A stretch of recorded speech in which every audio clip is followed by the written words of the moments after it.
built this little car a few years back. It wasn't from a kit or anything. I just made it out of stuff. And because I'm not an engineer, it had some issues, and I was working through the issues and getting it better all the time. And then I got distracted by this boat project, which lasted almost a year, I guess, and the little car just sat, which is the worst thing you can do for a little car. And then I kind of finished up the boat project, and all of a sudden I'm into a property project. So we bought this property, I built this cabin. So now I'm thinking I really need to sell the little car, but I got to fix the steering before I sell it because it's kind of dangerous the way it is now, I believe. So if you follow my channel, you've seen this little car more than once. I made it from scratch. I didn't know what I was doing. I had some issues. The gear ratio was terrible, and I resolved that.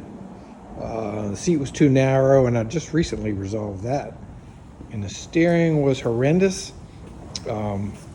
And I've had a lot of videos on it. I have changed the caster, I've changed the camber, I've changed the toe end. I've added these little motorcycle shocks up front. I added some struts under the axle going back. I changed the mechanical part from lever to rack and pinion. And right now, if you're going straight down the road and the road is smooth, it drives like a dream. But if you hit a bump, it's got terrible bump steer. And I'm used to it, and I compensate. If I'm heading toward an oncoming car, I slow way down because it's almost dangerous. Anyway, I want to sell this little car. It mostly just sits. You can tell it's filthy right now. It's been in the shed.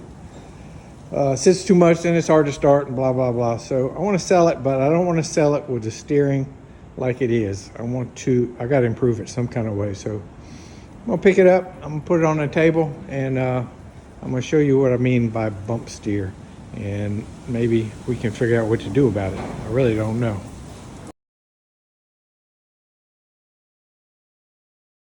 This is a little car I made a couple of years ago to ride the grandkids around, and it's been a lot of fun, but it's got some issues. For one thing, it's filthy dirty, but that's no big deal. It's heavy, and because it's so heavy, it's real easy to pinch a tube when you hit a bump. I'm going to try to get some heavy-duty tires, which will help. But one thing I'm going to do is take off these steel fenders, which are actually truck leaf springs, front and back, and replace them with some aluminum pipe. I think between the two, it might take off 50 or 60 pounds. Another thing is it's not wide enough for my wife and I to sit comfortably side by side. I'm going to redo this where this actually comes out. We need about 3 more inches. So that's a lot of work, but it'll mean that we can put around the neighborhood in the afternoon and be a little more comfortable. The main thing is the steering is terrible. I've actually done several videos on the steering. It's still crazy, dangerous. I think it's called bump steer. You'll be driving along, if you hit a pothole, when you get out of the pothole, you'll be going in a different direction, and there's just so much slop between all my homemade little connections. Everyone has a little bit of slop, and it adds up. So I'm going to take that all apart and maybe get some machine work done, or maybe buy some different parts. But anyway, waiting on the boat to come back from the boat shop before I start another big project. I'm going to bring this over to the foundry and kind of take care of some of these little issues.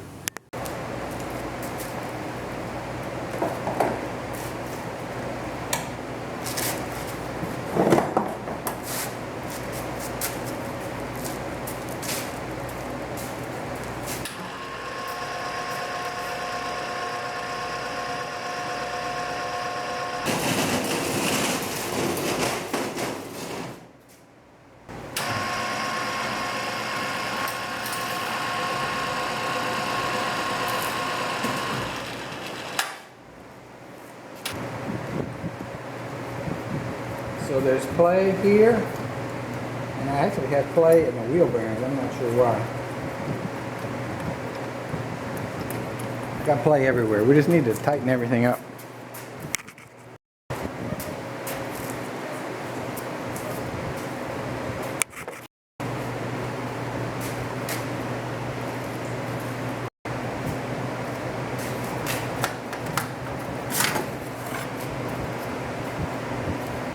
This aluminum, this is rub rail. from an old boat. And singularly, it's not strong enough, but I think if I double them up, like maybe stack them, piggyback them, or maybe piggyback them with a space between them, I think they'll be strong enough. So I'm gonna try to bend, I got this one bent, this one kind of started out bent already. I'm gonna try to bend 4 of them the same, and then see what I can do as far as welding them together.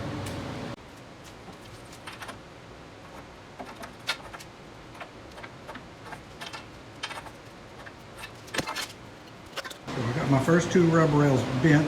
Basically, I just matched the existing. And I got them spaced just where I thought would look pretty good. So I'm gonna weld a solid piece here and a solid piece here. And that's gonna match up where the support's gonna come in, because that lines up with the frame rails. And then they're overly long right now.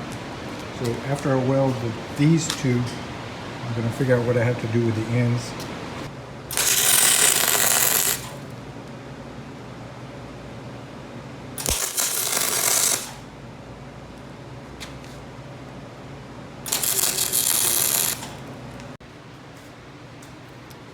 I'm going to use this 3/4 aluminum conduit to finish the end of the new bumper, like yo. So I'm going to cut this little curve in both ends. I got it marked with a Sharpie. I'm going to bring it over and see how I can cut that as accurately as I can.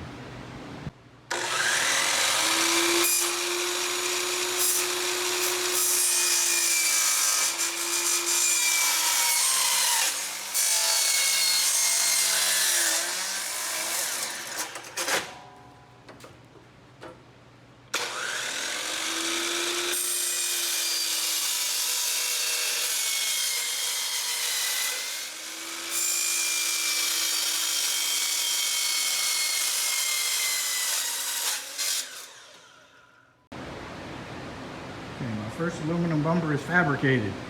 I made it a little narrower than the old one because I think the old one stuck out too far. It could have been a bad deal if it hooked on something while you were rolling along. I thought about polishing this aluminum for like 2 seconds, and no way. It's too old and pitted. My welds are too junky. I may get painted, or I may just let it go. I've put a wire wheel on it to kind of give it a uniform texture. It's made, and I'm okay with it. So I'm finished making the other one, and then I can undo the spool gun and get ready to weld steel so I can make the brackets in.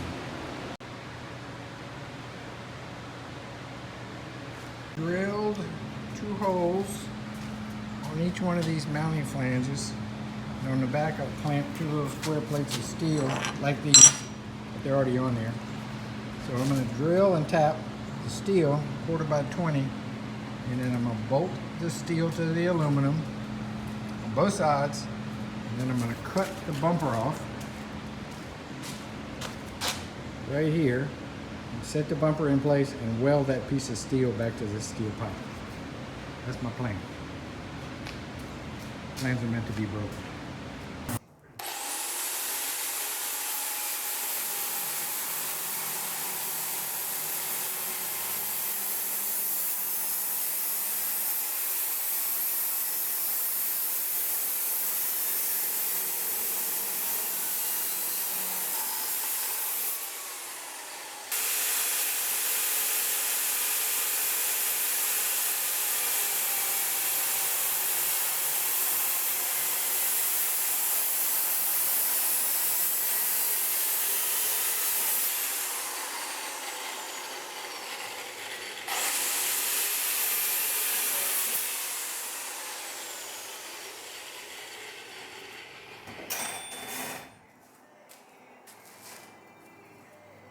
Well, it's probably not as heavy as what I said, but it's still heavy and it was ugly, so I'm okay with replacing it.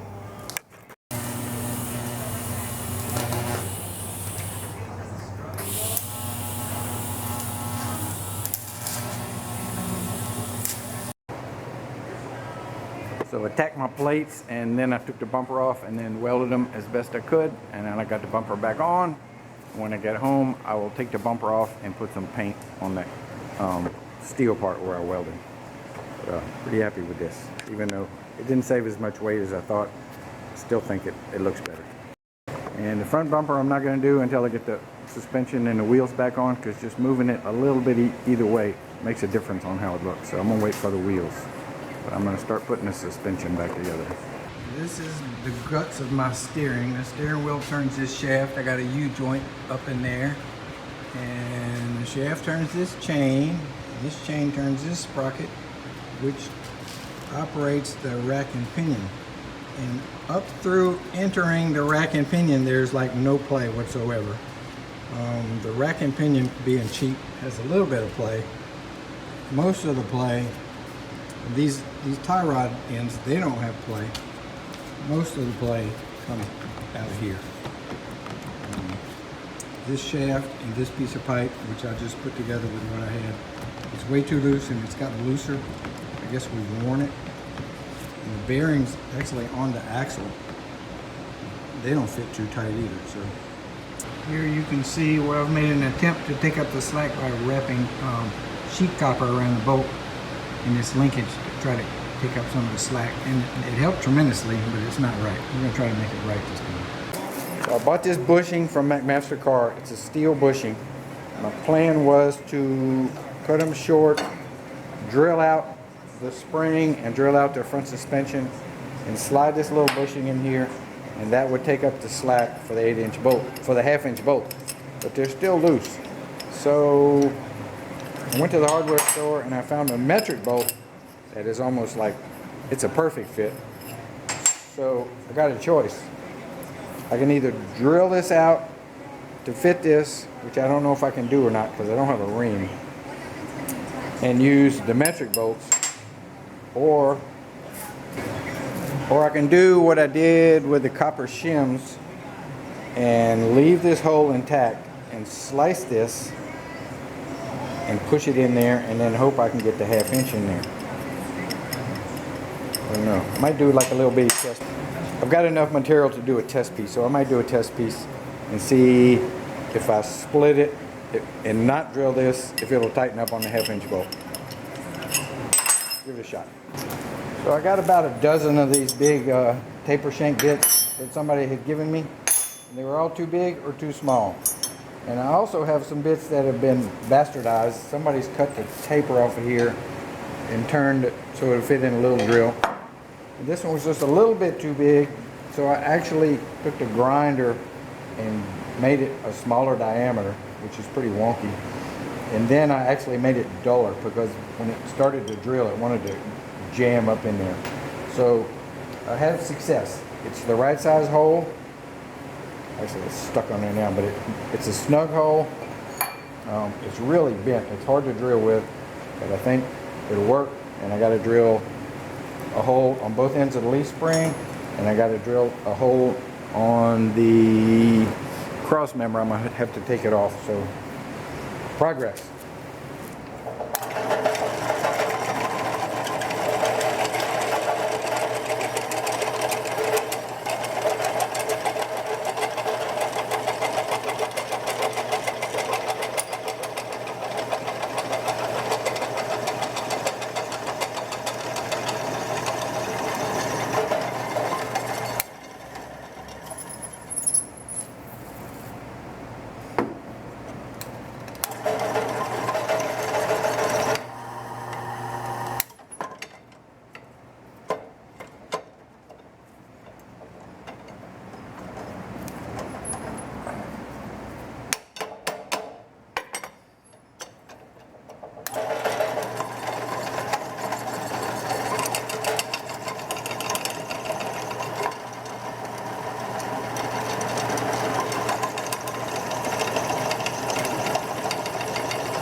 Wahoo!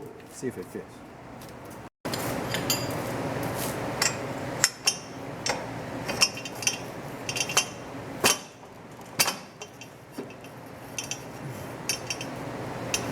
When you get old, you lose all your arm strength.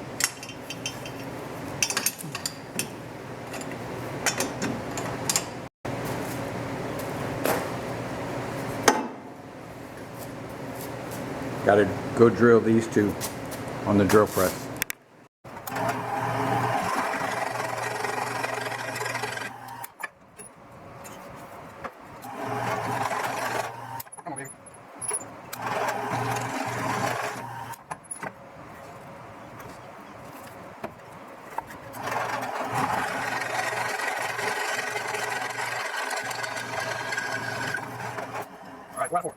So this is where we started out with the steering arms. A lot of play. Now the bottom tightens up because it's in threads, but the top of this has always been loose. I did have a copper shim in there, which made it better, but the shims they wear out so fast. So again, from McMaster Car, I purchased shim stock.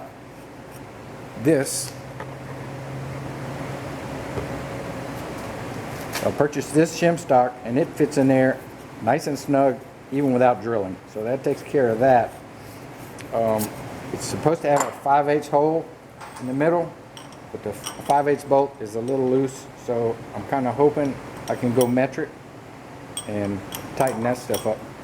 This is easy. So we'll cut these to length, slide them in there, and I'm going to have to decide on what kind of bolt to use. Just spent a frustrating hour in my truck driving around to the bolt places trying to find a bolt that would fit this bushing that I have in there now. And I guess it's meant for a half, but it's so sloppy I feel like I'm not gaining anything if I use a half. Metric didn't work, so I went to my friend's shop and stole some of these big bolts. They're too big. I'm going to try to buff them down so they'll fit. We'll see. Put them on the sander and try to make them smaller. So I got my first kingpin turned down to fit. It's really snug. I know that's not ideal because I did it with the grinder, so it's not, theoretically, it's not really round. It's going to be hitting in just certain points. But you know, this is a little cart that's going to see maybe 5 to 10 hours a year. I think it's going to be okay. In a vain attempt to get this thing round, I'm just covering it with crayon.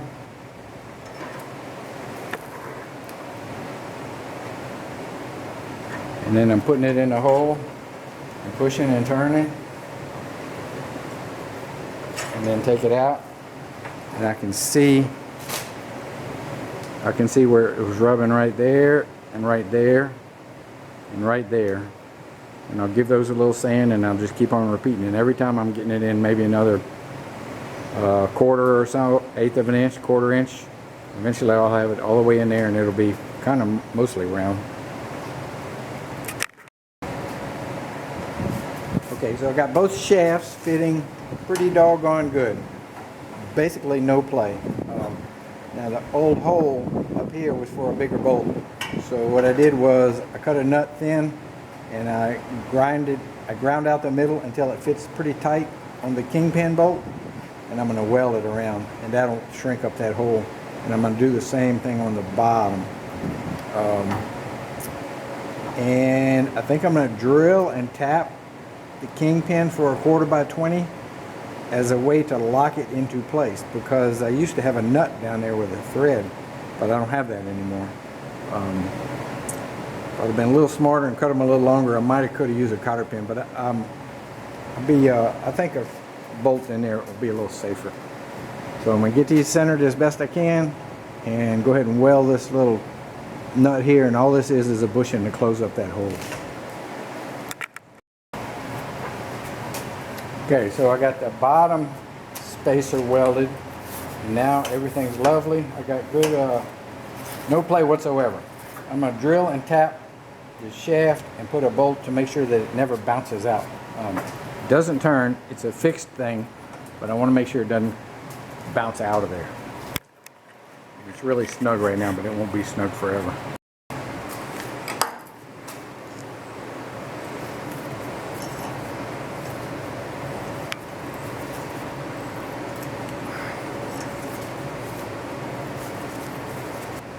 Well, that took a good part of a day, but super smooth. There's no play whatsoever. Both of them are the same. And I got them greased. I should not have to take this apart again. Now I got to get all my bushings in these things and get them the same length.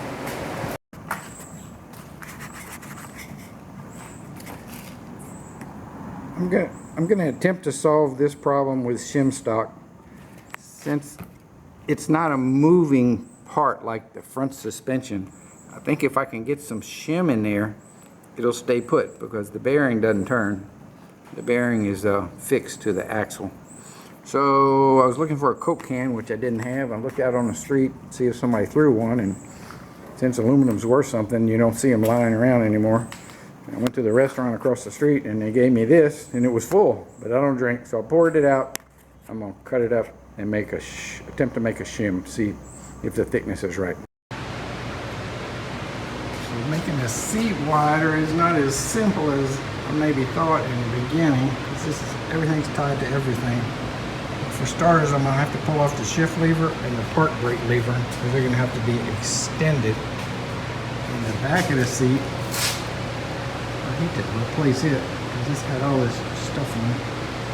Let's see. Okay, so I'll take out the seat bottom and I'll take out this mechanical stuff, and then we'll take a look and see what we got. I'm gonna leave the bottom half of the door skin just like it is now. I'm gonna cut the top half off. That's what I'll make it wider. I'm gonna drill a couple of little holes at the top of this white part where it's not painted, and then I can mark it on the outside, and I can more easily cut it from the outside because I can get to it better. Okay, it's looking more comfortable already. Probably should have cut at the other line so that my extensions will sit right on top of this plywood. That's okay, I can cut it again. Cuts like butter. This is that Home Depot wannabe fiberglass sheet stuff. Got the front end back together. The beer can shims for the front wheels are very temporary, but I think they help a little bit. I really just need to get bearings that fit the shaft better. And I'm going to bring it back home because my woodworking tools are at home, and this widening the body part of the renovation here, that's mostly woodworking tools. So I'm going to go home and get my neighbor's trailer and come back and get the car and bring it home and start playing with the seat. So we got the new seat going here. It's basically like the other one, except that it is this much wider and this much wider, and the hatch is bigger because I have some mechanical stuff under there.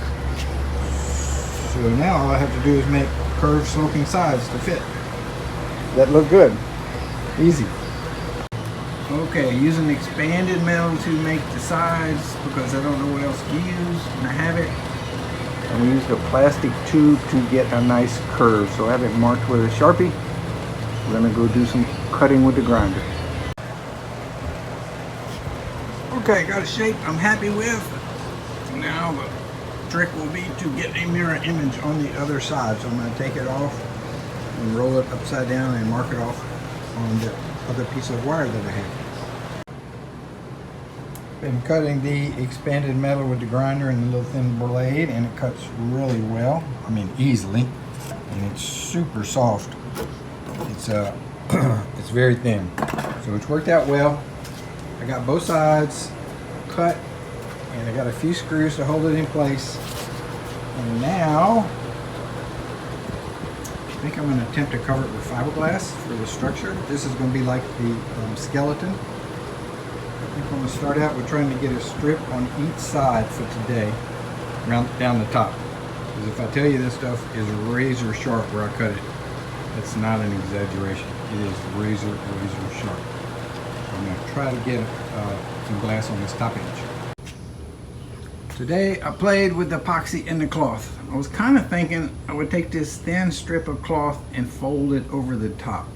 But that wasn't happening because there's just not enough surface for it to stick to. It just kept bouncing off. So I just got it glued on one side. I got a few more scraps. Tomorrow, if this cures, and it should cure, tomorrow after this cures, I'm going to take this side off. I'm going to protect all the way around the perimeter with plastic so it won't stick. And I'm going to do the whole surface with glass and epoxy on the other side too. And then I think I'll be able to take them off and lay them on the workbench and do the other side on the workbench, and maybe a couple of layers on each side, and it'll be paintable. Not sure how this is going to look, but it's going to be way more comfortable than it was before, that's for sure. But I'm going to have to get new cushions made. That's kind of a bummer.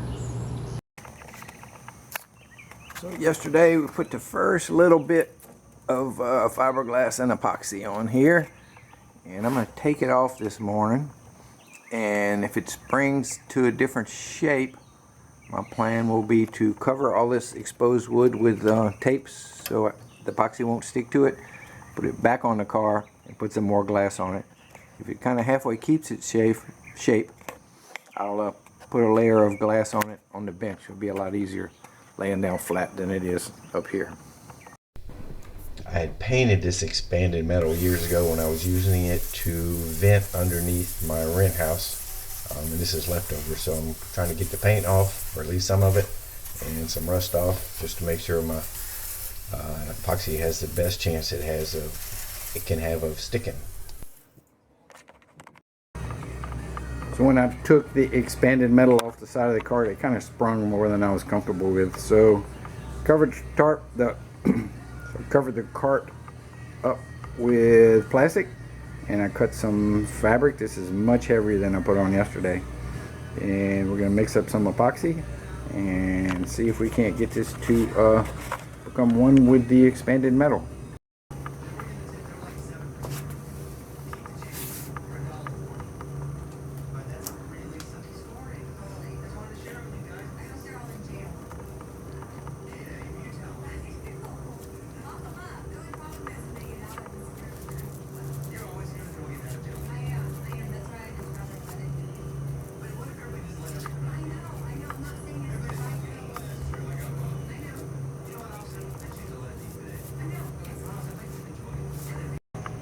Okay, been a good morning. I have a layer of heavy glass and epoxy on the outside, both sides.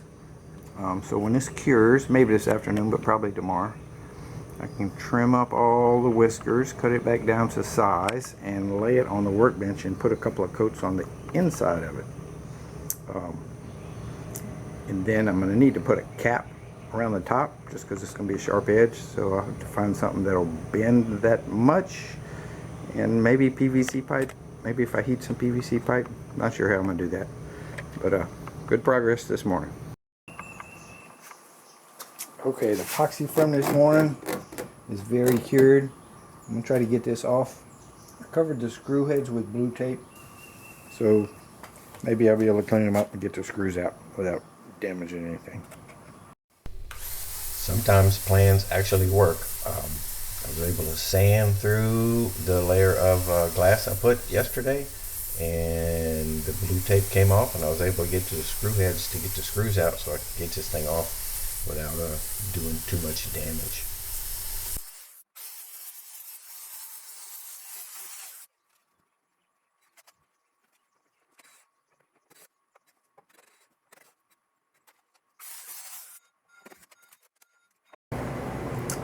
So I got the sides kind of cleaned up, all the drips and stuff. And I got them turned over on the workbench. I got some cloth cut. It's my least favorite cloth in the world, but for this, it's going to be fine. We're going to mix some epoxy up and paint these on there. Well, me and this stiff fabric, we have history, and it ain't good. But today, in this situation, using epoxy resin, it worked great. It worked great. So let this cure. Tomorrow we'll cut the edges and put it back in place and see how many layers I think I need more to make it permanent. Okay, so the car sides are back on the bench, and I have put a skim coat of thickened epoxy to just kind of level it out a little bit. And I'm going to put another layer of cloth. This will be on the outside, and I'll probably do the same on the inside after this cures. Then they'll be smooth enough probably, and strong enough probably, for a final sanding and painting, I hope. Okay, I got my side panels sanded up. The inside face has has one layer of cloth and epoxy. The outside face has like 2.5 layers, and I'm calling it good. It's kind of a balancing act between not adding too much weight and making it strong enough. So I'm gonna go now and skim both sides. I won't be able to do them at the same time, and get them ready for paint. So I cut up some old aluminum angle for 2 strips, and this is going to go around the bottom where the screws go in to cut and distribute the load. And I cut up some fiberglass, and these will be cut short, and there'll be doublers for each end of my little curved piece, which I put skim coat on this morning, and will be not hard enough to sand for a long time, but maybe in an hour it'll be hard enough where I can turn it over and skim coat the other side. Take that. Get that done, save another day.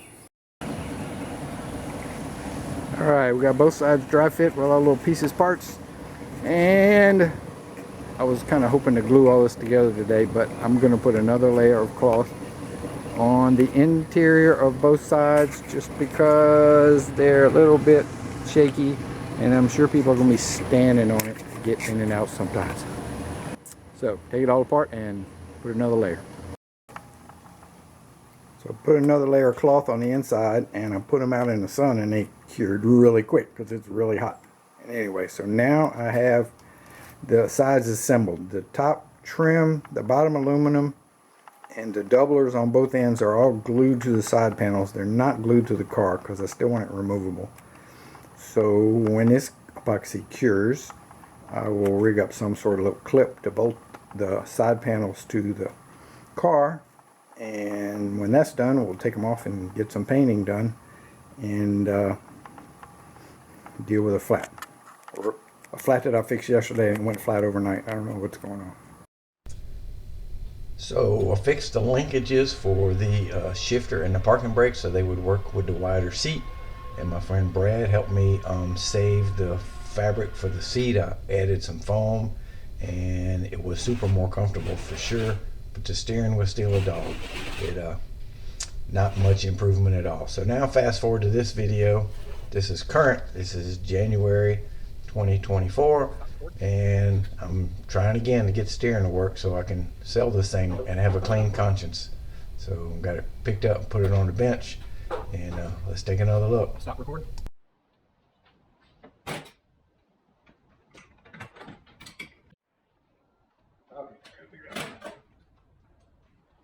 Alright, now I'm a slow learner, but I finally figured it out. So you see when I tilt the front axle how the steering wheel turns back and forth? Well, that doesn't happen when you're going down the road because you got your hands on the steering wheel, so the steering wheel doesn't move. But what happens is the wheels turn from side to side. So serious case of bump steer, and it's happening because my it's just bad geometry. My rack and pinion is not lined up with the axle. Well, yeah, the rack and pinion is welded to the frame, the axle moves, so there's going to be some movement with the tie rods when the axle moves, and kind of a challenging fix. I'm not sure what I'm going to do. Okay, I'm going to show you what I think the problem is. So I've got the steering wheel tied off, just ran a position. I didn't really pick a position. And I got the left side of the car jacked up as far as the travel will allow. And you can see the wheel is now turned pretty hard to the right. So I'm not gonna move the steering wheel, but I'm gonna lower this jack, and I'm gonna put it on this side, and I'm gonna jack it up, and we'll see what the difference is. So with the right side of the car jacked up, or at least the front axle, you can see it's no longer trying to turn to the right, it's trying to turn to the left. So couple this with going down the road at 20 miles an hour, and you hit a bump and you swing from one way to the other, and that's and that's made worse by my my less than perfect connections and geometry and etc. And it's not a safe thing to drive if you don't know what you're doing. Probably not all that safe, even taking that into account. So the problem is the rack does not stay parallel with the axle. So when the axle tilts, the rack pushes and pulls on the tie rods. It's pretty obvious what the problem is. The solution it's not so obvious. I'm going to take off the fenders and the lights and the cowling so I can so we can see better. Yeah, I got to do something. I'm beginning to think it is unfixable, or at least not the way it's configured. I think the only way to keep the bump steer out of this situation is for the rack to be attached to the axle. That way, no matter which way the axle goes up and down or twists side to side, the length between the rack and the pitman arm, I think that's called, will be the same. They'll always be on the same plane. But if I do that, I might could take the rack and put it out here. But then I don't know how, I don't know how I would connect my steering shaft to it because it's going to move. Right now this is rigid so the chain stays correct. Two, I think if I put it out front and put the pitman rods out front, it's going to steer backwards. I think everything will be reversed and I'll have to have some sort of reversing link. I'm not sure how to do that. If I just put it on the back side of the axle and weld it and lower it down, it pretty much cuts my frame in half. And I still have the problem of the chain not being consistent tightness if this is attached to the axle, because the axle moves, it's on springs. I'm beginning to think the easiest solution is just going to be weld the front axle and not have the axle on springs. I kind of like the fact that it bounces a little bit, but it's creating all kind of problems. So yeah, I don't know what I'm gonna do. I'm gonna scratch my head here for a day or so. I'd hate to weld that axle. I went to so much trouble to get it to move, but the way it is now is not acceptable. I gotta figure out something or do something, or yeah, gotta do something. I have officially given up. I got a spacer block cut and fit here and here, and I'm gonna weld, and that will affix the front axle to the frame, and the steering box and the rack is all connected to the frame, so there should be no movement when you hit a bump. The only suspension I'll have is the air in these tires and a little bit of slop I got everywhere. So yeah, if I was planning on keeping this thing for 20 years, I'd probably rebuild the whole thing. But I'm planning on selling it. I just want to make it safe to operate. So it won't be as cool. It'll still look the same, but it's going to be fixed. Right? I have to put a pretty good weld on here because it's going to be in tension. Every time you hit a bump, it's going to be trying to crack this weld. So I got all the paint off. I'm going to get under there and get burnt probably. Okay, our front suspension no longer has springs. It is welded, locked up both sides. And actually, it has never worked so smooth. Never. I got a squeak somewhere. Not sure where it is, but anyway, yeah, it's working good. So let's put it all back together, try it out. Okay, front end is back together, and we have a new battery. Let's see how the new battery does. Oh yeah, we are running.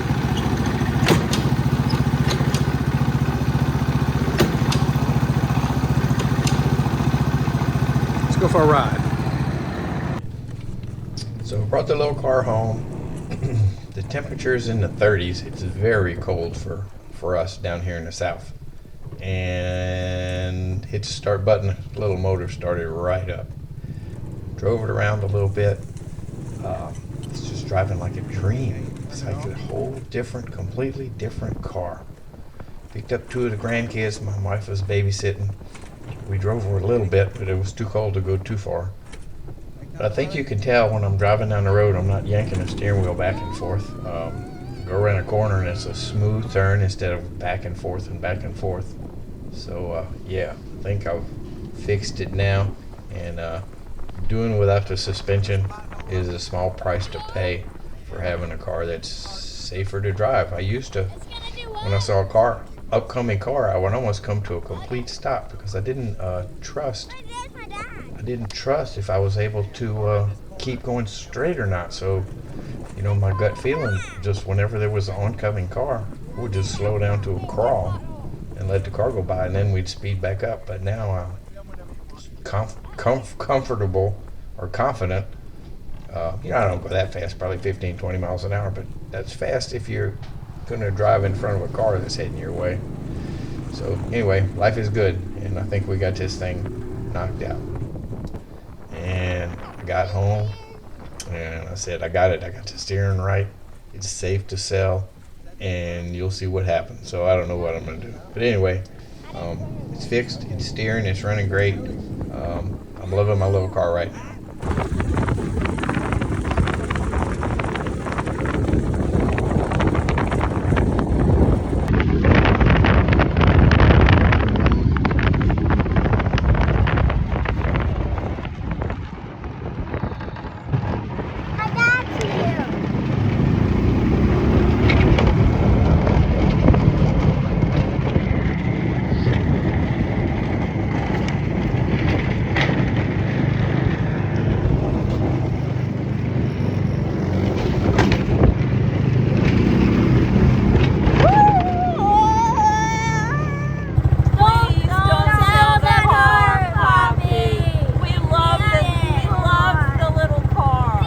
Sell the car.